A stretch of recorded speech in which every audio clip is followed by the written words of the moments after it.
L'Émile de Jean-Jacques Rousseau, 1762. Jean-Jacques Rousseau est un philosophe des Lumières, né en Suisse en 1712 et mort en 1778.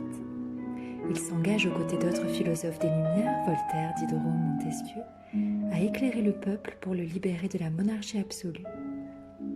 Il écrit de nombreux ouvrages qui critiquent la monarchie en proposant des solutions pour que le peuple prenne enfin le pouvoir afin d'instaurer une vraie démocratie. Mais malgré leur engagement commun pour le peuple, Voltaire et Rousseau ne cessent de se quereller jusqu'à la fin de leur vie. Ils meurent d'ailleurs tous deux en 1778 à 2 mois d'intervalle et se tiennent tête pour l'éternité puisqu'ils sont enterrés tous deux au Panthéon face à face. Dans l'Émile, Rousseau consacre les 4 premiers livres à décrire l'éducation idéale d'un jeune garçon. Le dernier livre traite de l'éducation des filles à partir du cas de Sophie, éduquée pour devenir l'épouse idéale d'Émile.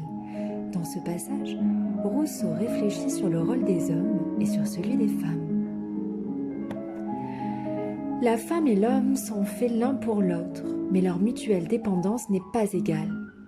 Les hommes dépendent des femmes par leurs désirs, les femmes dépendent des hommes et par leurs désirs et par leurs besoins. Nous subsisterions plutôt sans elles qu'elles sans nous. Pour qu'elles aient le nécessaire, pour qu'elles soient dans leur état, il faut que nous le leur donnions et que nous voulions le leur donner, que nous les en estimions dignes. Elles dépendent de nos sentiments, du prix que nous mettons à leur mérite, du cas que nous faisons de leur charme et de leur vertu. Par la loi même de la nature, les femmes, tant pour elles que pour leurs enfants, sont à la merci des jugements des hommes. Il ne suffit pas qu'elles soient estimables, il faut qu'elles soient estimées. Il ne leur suffit pas d'être belles, il faut qu'elles plaisent. Il ne leur suffit pas d'être sages, il faut qu'elles soient reconnues pour telles. Leur honneur n'est pas seulement dans leur conduite, mais dans leur réputation, et il n'est pas possible que celles qui consentent à passer pour infâmes puissent jamais être honnêtes.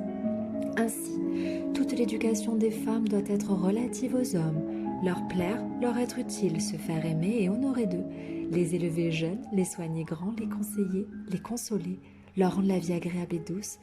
Voilà les devoirs des femmes dans tous les temps et ce qu'on doit leur apprendre dès leur enfance. Tant qu'on ne se montrera pas à ce principe, on s'écartera du but et tous les préceptes qu'on leur donnera ne serviront à rien pour leur bonheur ni pour le nôtre.